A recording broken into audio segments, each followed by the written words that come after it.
Hello viewers, in this video, I am going to cover cursor. Let's begin.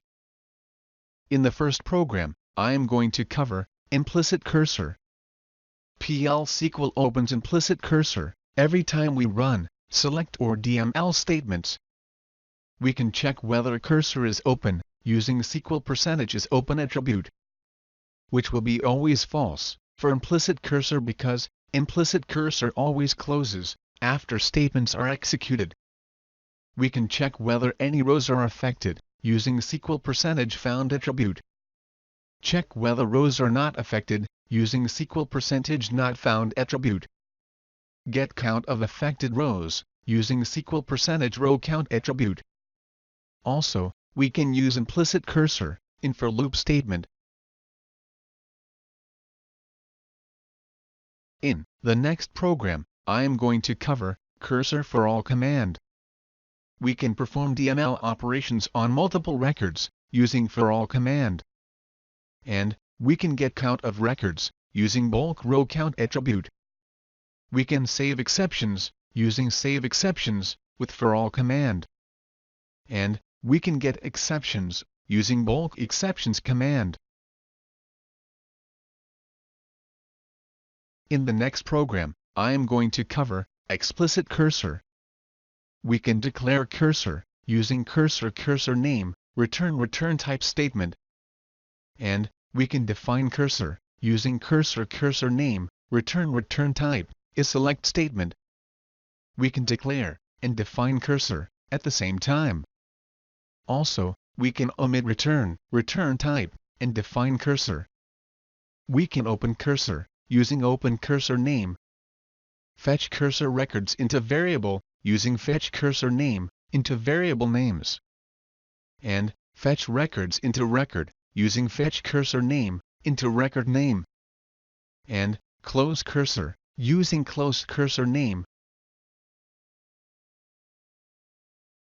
In the next program, I am going to cover explicit cursor with parameters. We can create cursor with parameter list, which we can use in cursor definition. Also, we can assign default value to cursor parameter.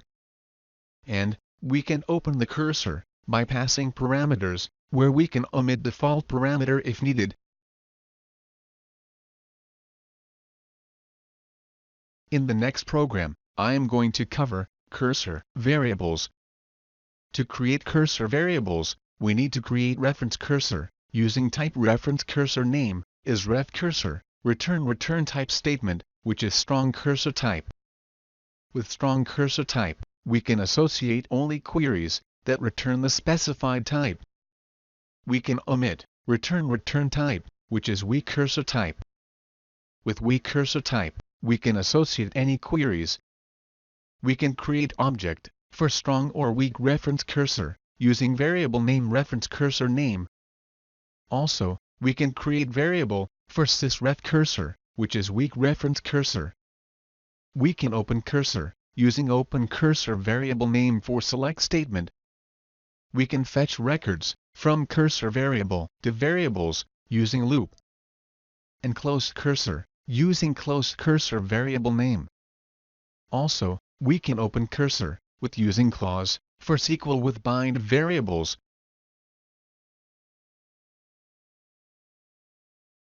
In the next program, I am going to cover cursor bulk collect clause. I have created cursor variable of type sysref cursor. Created nested table and variable for nested table. We can insert multiple records into variable of collection using fetch cursor variable bulk collect into variable names. Also, we can set limit using limit number of records.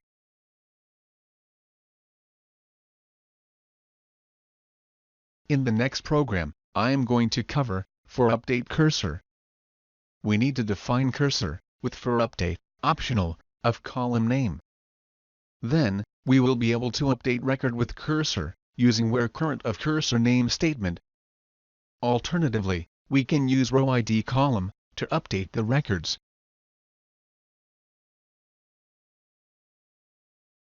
In the next program, I am going to cover nested cursor. we can nest cursor within another cursor, which is called as nested cursor. We can fetch records from nested cursor into variable and cursor variable, and fetch records from cursor variable into variable, and display values using nested loop.